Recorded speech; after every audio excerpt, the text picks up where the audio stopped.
Corona vaccine टीकाकरण अभियान के 63 दिन हुए पूरे। अब तक 4 करोड़ से ज्यादा को लगी वैक्सीन।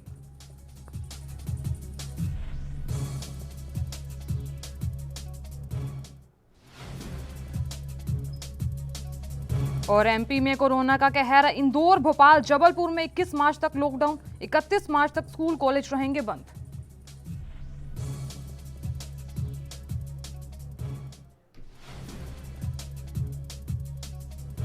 यूपी में कोरोना के 393 नए मामले आए सामने। 4 मरीजों की मौत। लगातार मरीजों की संख्या में हो रहा इजाफा।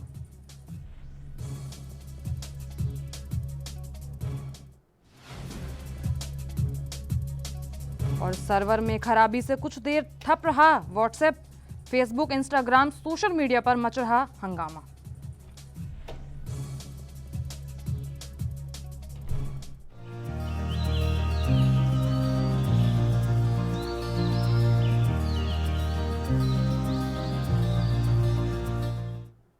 नमस्कार, एनबी न्यूज देख रहे हैं आप और मैं हूं आपके साथ साधना बत्रा। बुलेटिन का आगाज बड़ी खबर के साथ करेंगे। कृषि कानूनों के विरोध में किसानों को जागरूक करने के लिए संयुक्त किसान मोर्चा के तत्वाधान में शुक्रवार को किसान मजदूर जागृति रैली निकाली गई। और इस बीच ट्रैक्टर रैली का सिख संगठनों और किसानों ने स्वागत किया। तो यहाँ किसान नेताओं का मालार्पण किया गया और इस बीच सिख संगठनों ने विशाल लंगर का आयोजन किया। तो बता दें आपको कि ट्रैक्टर रैली फिरोजपुर, खमोखा और सधुआपुर और कामी टिकरा होते हुए माहौली के लिए रवाना हुई। तो यहाँ इस बीच प्रभारी निरीक्षक डीपी शुक्ला की अगुवाई में पुलिस मुस्तैद रही। तो यहाँ आपको बता दें कि यातायात सुचारू रूप से चलता रहा और कहीं पर जाम की स्थिति नहीं उत्पन्न हुई।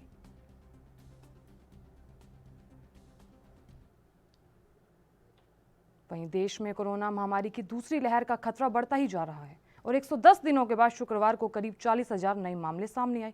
वहीं सबसे गंभीर स्थिति महाराष्ट्र की होती जा रही है और राज्य के एक बार फिर लॉकडाउन की चपेट में आने की आशंका जताई जा रही है। तो यहाँ मप्र के 3 शहरों में 21 मार्च को लॉकडाउन का निर्णय लिया गया। बता दें आपको कि यहाँ सीएम शिवराज सिंह चौहान की अध्यक्षता में हुई समीक्षा बैठक में 3 शहरों में 21 मार्च को लॉकडाउन का फैसला लिया गया। तो यहाँ कोरोना मामलों में वृद्धि के मद्देनजर रविवार 21 मार्च को इंदौर, भोपाल और जबलपुर में 1 दिवसीय लॉकडाउन की जाएगी। और इस बीच इन तीनों शहरों में सभी स्कूल और कॉलेज 3 मार्च तक बंद रहेंगे।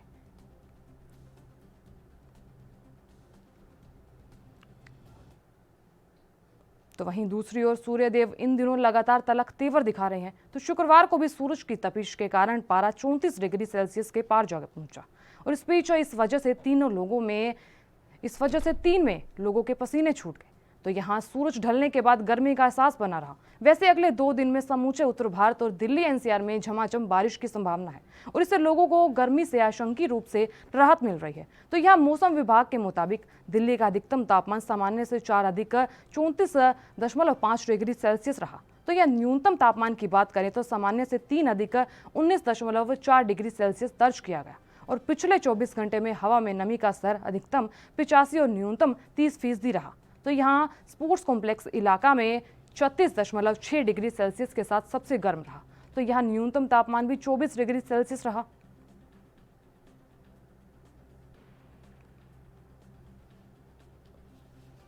तो बता दें आपको कि दिल्ली एनसीआर में अब बारिश की उम्मीद जताई जा रही है। संसद के बजट सत्र का आज दूसरा सत्र जारी है और इस बीच लोकसभा में जिस फोन टैपिंग का मामला गूंजा था, वहीं दूसरी ओर स्वास्थ्य मंत्री ने लोकसभा में सभी से कोविड-19 वैक्सीन की खुराक लेने का आग्रह किया है। डॉक्टर हर्षवर्धन ने कोविड-19 वैक्सीन पर किसी तरह के संदेह की बात खारिज करते हुए लोगों से वैक्सीन की खुराक लेने की अपील की है। उन्होंने कहा कि किसी के मन में कोविड-19 वैक्सीन को लेकर संदेह नहीं होना चाहिए और ऐसे में वैक्सीन शॉट लेने का सबसे आग्रह करता हूँ।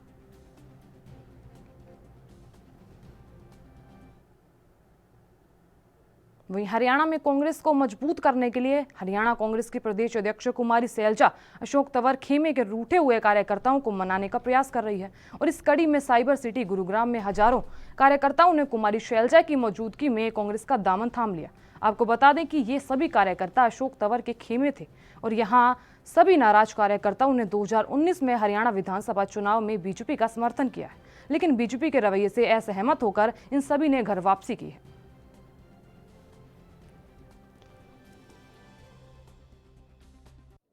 आज हम किसानों के बीच में भी गए और अभी यहाँ प्रदीप जेलदार जी के यहाँ आए हैं। दोबारा से कांग्रेस को एक और नई शक्ति, नई मजबूती मिलेगी। थोड़े दिन ज़रूर ये हमारे संघर्ष से बाहर रहे, लेकिन अब आने वाले वक्त में हम सब मिलजुल कर कार्य करेंगे, लोगों की आवाज़ को उठाएंगे। मैम, कई दिन हो गए, कार्यकारिणी अब तक नहीं बनी है, क्या कहेंगे आप? कब तक कार्यकारिणी बनेगी? हमने पर्यवेक्षक नियुक्त किए हैं, शीघ्र ही वो अलग ज़िलों में जाएंगे। आज ही लिस्ट आपने शायद देख ली हो या निकल जाएगी। हर ज़िले में जाकर वहाँ का जायज़ा लेंगे और उसके बाद जो भी हमें इनपुट्स मिलेंगे हम अपने बॉडी बनाएंगे, ज़िलों में भी और प्रदेश में भी। मैम, कई ऐसे कार्यकर्ता हैं जो कांग्रेस छोड़ चुके हैं, जैसे कि अभी बनाया आप लोगों ने, तो उनको जोड़ने के लिए क्या कुछ किया जा रहा है? जी बिल्कुल, हम सब से बातचीत कर रहे हैं और मैं तो चाहूँगी, मेरा तो ओपन आह्वान है कि कांग्रेस पार्टी में और हमारे केंद्रीय नेतृत्व में जिनको भी आस्था है वो आएँ और जो भारतीय जनता पार्टी की गलत नीतियों के, इनकी विचारधारा के खिलाफ खड़े हैं वो आएँ, हमारे परिवार में आएँ, कांग्रेस परिवार में जुड़ें और हमारी लड़ाई में हमारा साथ दें। वहीं हरियाणा के मुख्यमंत्री मनोहर लाल ने कहा कि कोविड-19 मामलों में अचानक हुई वृद्धि को ध्यान में रखते हुए 1 अप्रैल 2021 में शुरू होने वाली खरीद सीजन में पिछले साल की तरह इस बार भी खरीद केंद्रों की संख्या में वृद्धि की जा सकती है, ताकि किसानों और आढ़तियों को फसल बेचने में किसी प्रकार की परेशानी का सामना न करना पड़े। तो यहाँ मुख्यमंत्री ने कहा कि इस वर्ष की खरीद प्रक्रिया के दौरान राज्य सरकार ने किसानों के खातों में सीधे 100% ऑनलाइन भुगतान करने का निर्णय लिया है।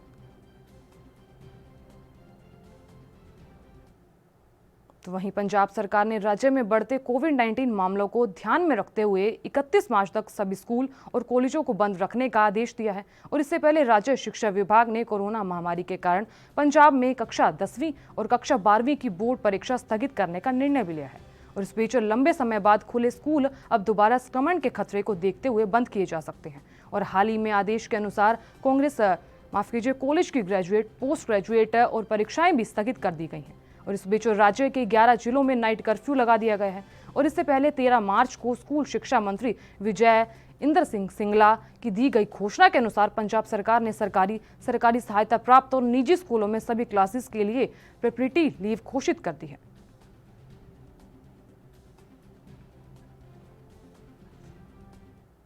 वहीं महाराष्ट्र समेत देश के कई राज्यों में कोरोना संक्रमण की स्थिति चिंताजनक बनी गई है।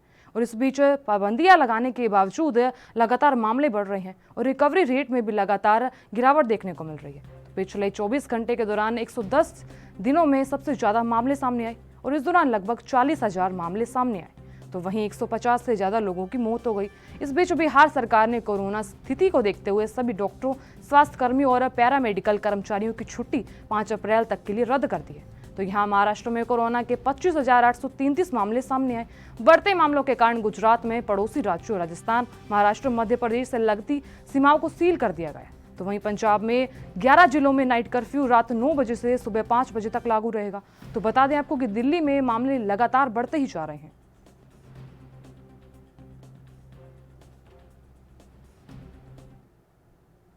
खाकी और खादी के टकराने के मामले यूं तो अक्सर सामने आते हैं। इस बीच यूपी के गोंडा में पुलिस और वकील आमने सामने हो गए। दरअसल एक वकील के साथ बदसलूकी को लेकर वकीलों ने नगर कोतवाल के खिलाफ मोर्चा खोल दिया है। तो यहाँ वकीलों का आरोप है कि नगर कोतवाल आलोक राव ने एक जूनियर वकील का मोबाइल छीनकर सारे डाटा डिलीट कर दिए। तो इस बीच यहाँ आरोप ये लगाया गया कि डाटा डिलीट कर दिया गया है, जिसके विरोध में गोंडा बार एसोसिएशन ने हड़ताल कर पुलिस अधीक्षक कार्यालय का घेराव किया और जमकर नारेबाजी की गई।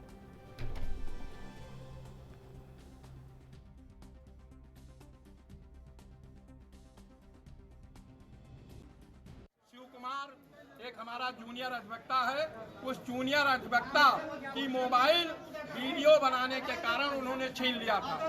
उन्होंने ये कहा कि निजता का उल्लंघन हो रहा है।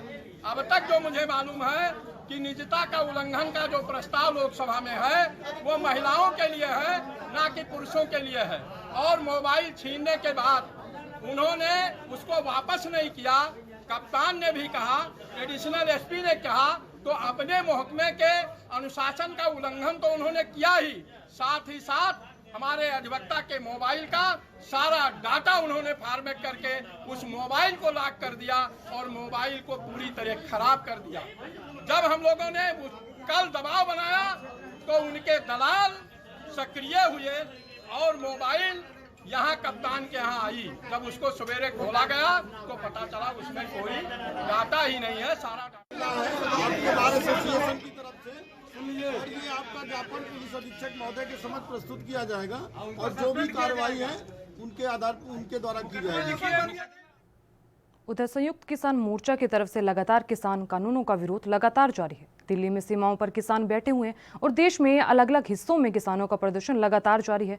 तो यहाँ किसान संगठनों, आड़तियों, मजदूरों ने मिलकर पंजाब के संगरूर में भी अपनी आवाज को बुलंद किया है और एक मांग पत्र भी स्थानीय प्रशासन को सौंपा है। तो यहाँ संगरूर की अनाज मंडी में एकत्रित होकर नए किसान कानूनों की आलोचना की गई।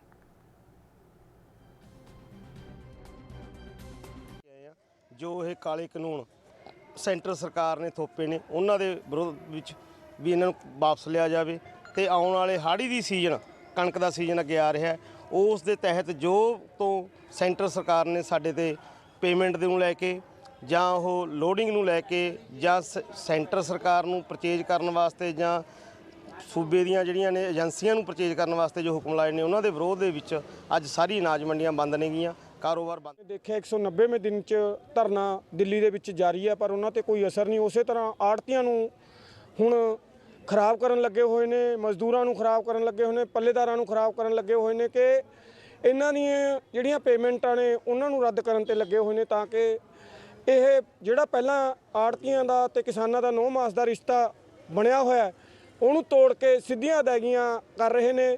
ਜਿੱਥੇ ਪਹਿਲਾਂ ਫਸਲ ਵਿਕਦੀ ਸੀ ਉੱਥੇ ਹੁਣ ਇਹਨਾਂ ਨੇ ਕਰਤਾ ਕਿ ਫਰਦ ਨਾਲ ਲਾਓ, ਐਫਸੀ ਤਾਂ ਪਰਚੇਜ ਕਰੂਗੀ ਤੇ ਪੰਜਾਬ ਦੀਆਂ ਏਜੰਸੀਆਂ ਨੂੰ ਉਹਨਾਂ ਨੇ ਪਰਚੇਜ ਕਰਨ ਤੋਂ ਰੋਕਿਆ।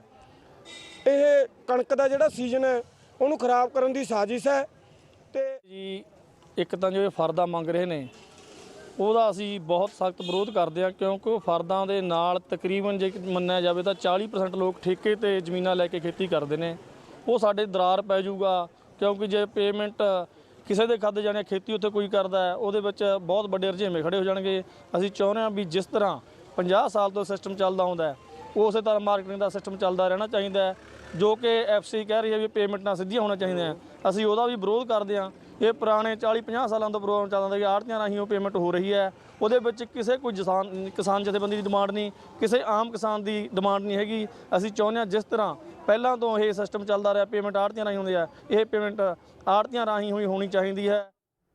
वहीं पंजाब के मुक्तसर साहिब में नशा कारोबार पर पुलिस का चाबुक चला है। आपको बता दें थाना सदर मलोट पुलिस ने नशा बेचने वाले एक व्यक्ति और 2 औरतों को गिरफ्तार किया है और इस बीच आरोपियों के पास से 16,000 से ज़्यादा नशीली गोलियां बरामद की गई हैं। तो यहाँ मामले की जानकारी देते हुए एसएसपी ने बताया कि पुलिस पार्टी ने गश्त के दौरान एक कार को शक के आधार पर रोका और जिसके बाद कार की तलाशी लेने पर 16,000 से भी ज़्यादा 540 नशीली गोलियां बरामद की गई। तो वहीं पुलिस ने आरोपियों के खिलाफ NDPCS के एक्ट के तहत मुकदमा दर्ज कर पुलिस हिरासत में भेज दिया है।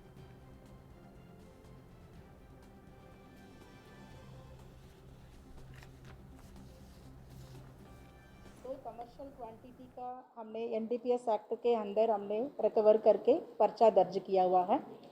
सदर मलोट पुलिस स्टेशन विच कल एक वड्डी रिकवरी की गई है जिदे विच 3 बंदे हमने अरेस्ट किए हैं। एक कुलवंत सिंह उर्फ कंता, चरणजीत कौर पत्नी छिंदा और सत्तो पत्नी जसविंदर सिंह, ये तीनों को अरेस्ट करके उन्हें तो 16,540 ट्रामाडोल गोलियां हमने बरामद किया हुआ है। अभी इनके ऊपर FIR नंबर 26 सदर मलोट थाना में पर्चा। यहाँ लेंगे एक छोटा सा ब्रेक, अब बने रहिए ANB न्यूज़ के साथ।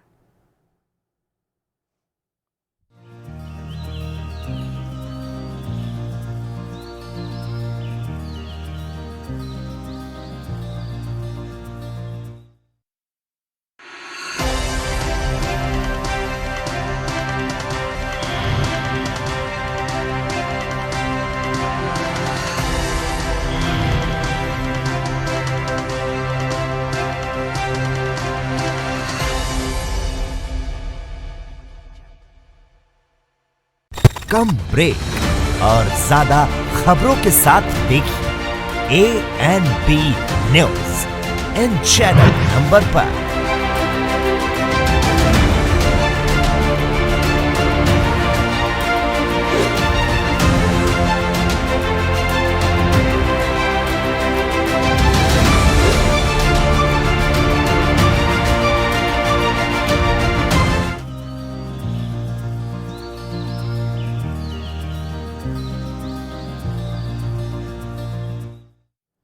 के बाद आप सभी का स्वागत है। चलिए खबरों का आगाज कर लेते हैं। नए कृषि कानूनों के खिलाफ किसान आंदोलन को करीब 4 महीने हो चुके हैं और इसमें करीब 300 किसानों की मौत हो चुकी है। तो बता दें, लेकिन सरकार संवेदनहीन बनी हुई है। अगर बात हरियाणा के रोहतक की करें तो यहाँ सरकार के खिलाफ खेती बचाओ मंडी बचाओ को लेकर किसान और आढ़तियों ने प्रदर्शन किया और इस दौरान भारतीय किसान यूनियन के प्रदेश अध्यक्ष अनिल नांदल ने कहा कि फसलों पर MSP रेट तय किया जाए और किसान की फसल का रजिस्ट्रेशन और मंडी में गेट पास जैसी शर्तें हैं और उन्हें वापस लिया जाए, जिसको लेकर उन्होंने सचिव मार्केट कमेटी के मार्फत केंद्र सरकार ने आढ़तियों के साथ मिलकर एक ज्ञापन भी सौंपा है।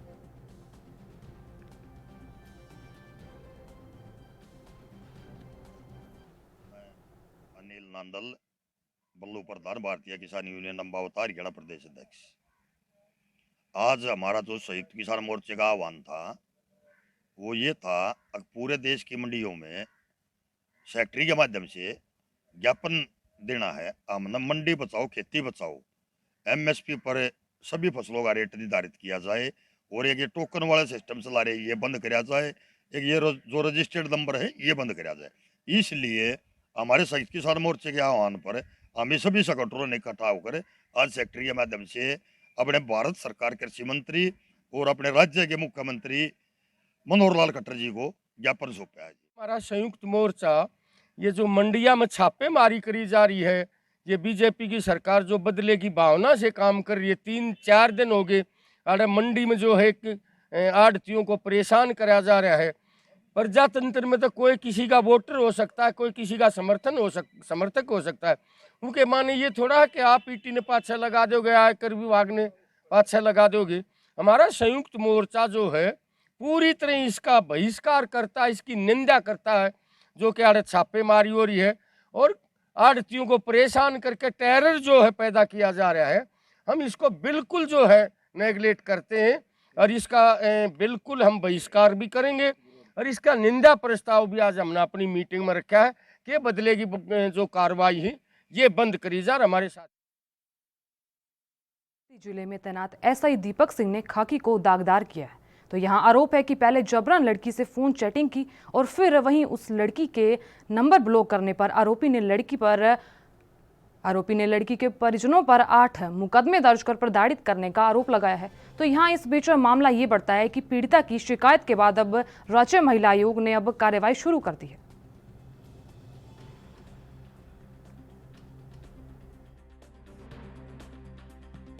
हमारे परिवार के साथ अंग्रेजों से ज़्यादा जाति की है। पुलिस हमारे परिवार को सुसाइड के मोड़ पे लाके खड़ा कर दी है। पुलिस हम लोगों को कुछ भी मान सम्मान इज्जत सब कुछ ख़त्म कर दी, जान बचाए वो भी लेने पे तुली है। आज भी सारी पुलिस फोर्स हम लोगों के खिलाफ ही है। हम लोगों का कहीं भी कुछ भी सुनवाई नहीं हो रहा है। राज्य महिला आयोग में हम लोगों की सुनवाई हुई है, वहाँ सुनीता बंसल मैडम है, वही हम लोगों की भगवान के रूप में आई है, वही सब कर रही हैं। कौन था वो व्यक्ति? चौकी इंचार्ज दीपक कुमार सिंह SI थे।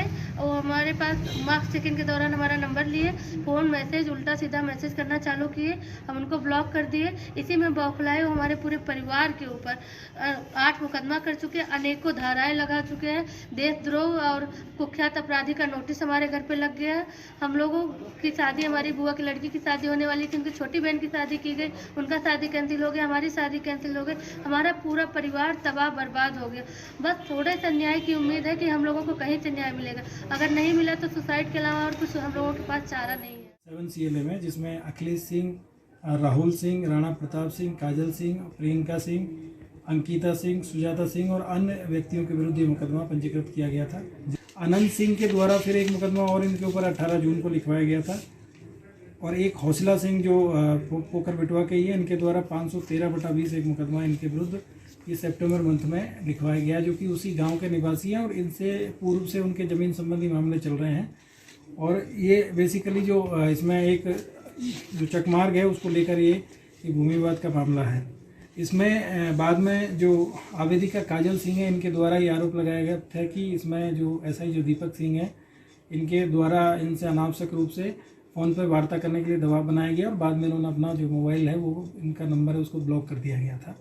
इसकी सूचना मुझे दी गई थी। इसमें मैंने एडिशनल SP जो यहाँ पे तत्कालीन जो एडिशनल SP थे रविंद्र कुमार सिंह, इनको इसकी जांच दी गई। जांच में सभी पहलुओं की जब जांच की गई तो ये चीज़ें सामने निकल के आई थी कि इस तरह की कोई चीज़ नहीं थी, लेकिन आपस में उस मुकदमे के विवेचना के दौरान में अखिलेश सिंह के द्वारा जो एसआई दीपक सिंह है इनसे इसमें वार्ता की गई थी और उसी नंबर को मतलब जो इन्होंने जो बताया था वो जो कि मेरे को इन्होंने कॉल किया है तो उसी को इन्होंने बताया था।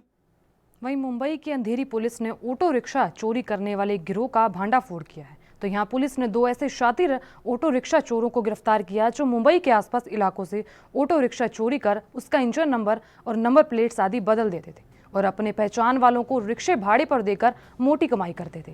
दरअसल ये पूरा मामला तब प्रकाश में आया जब पुलिस एक ऑटो रिक्शा चोरी केस की जांच कर रही थी। तो यहाँ पकड़े गए आरोपियों के पास से 40 ऑटो रिक्शा और एक टेम्पो सहित तमाम फर्जी नंबर और नंबर बदलने की मशीन बरामद की गई।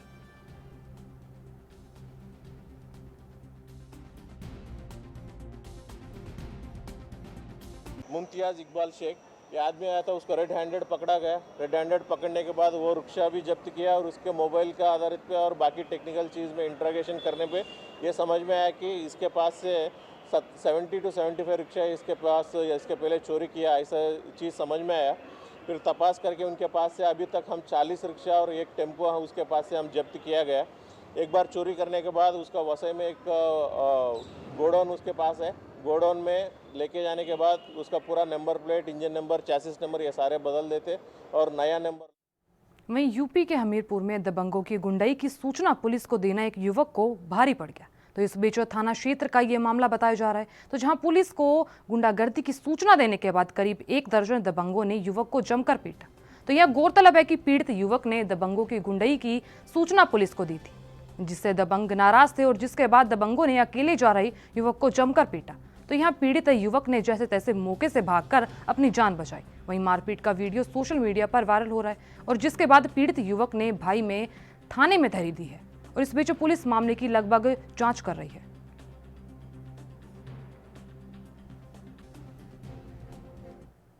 तो वहीं यूपी के बस्ती जिले में फिल्मी अंदाज में हत्याकांड की खबर सामने आई है, जहां कप्तानगंज थाना क्षेत्र में एक पति ने अपनी पत्नी की हत्या कर फिल्मी अंदाज में पुलिस को फोन कर अपना गुनाह कबूल लिया है। और इस बीच आरोपी पति ने कॉल कर बताया कि मैंने अपनी पत्नी की हत्या कर दी है, आप मुझे यहां से पकड़ कर ले जाइए। तो यहां सूचना मिलते ही पुलिस मौके पर पहुंची और आरोपी पति को हिरासत में लेकर शव को पोस्टमार्टम के लिए भिजवाया। तो यहाँ आरोपी पति का नाम अमरेश मिश्रा बताया जा रहा है। तो मृतका के पति का कहना है कि मृतका का पति अमरेश उसे दहेज के लिए प्रताड़ित करता था। तो कल दोनों पति पत्नी के बीच झगड़ा हुआ और जिसके बाद अमरेश ने अपनी पत्नी पुष्पा की हत्या कर दी और फोन कर पुलिस को घटना की जानकारी दी। तो वहां पुलिस आगे की कार्रवाई में जुट गई है।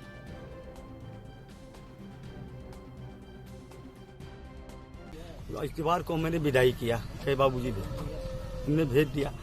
कल बाद में बीच में इन्होंने मारा पीटा। फिर मैं कल आया शाम को, हम समझा बुझा करके गए, रात में ये कांड कर दिए, हत्या।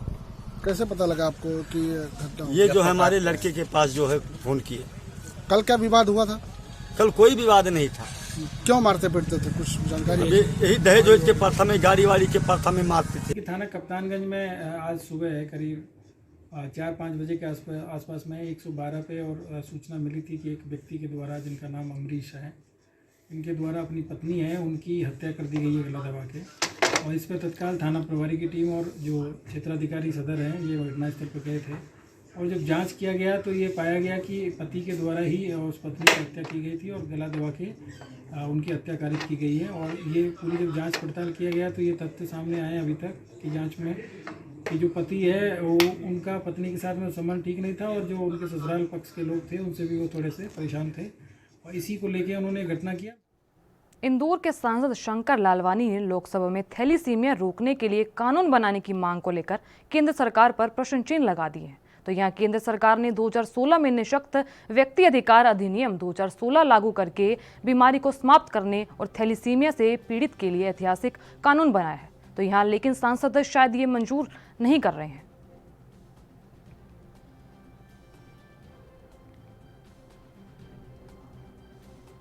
देखिए, इंदौर के जो सांसद हैं शंकर लालवानी जी, अपने ज्ञान से हमेशा इंदौर वासियों को हंसाते रहते हैं, लेकिन उनके जो सवाल रहते हैं लोकसभा में वो ऐसे रहते हैं कि जिसके बारे में वो कोई स्टडी नहीं करते।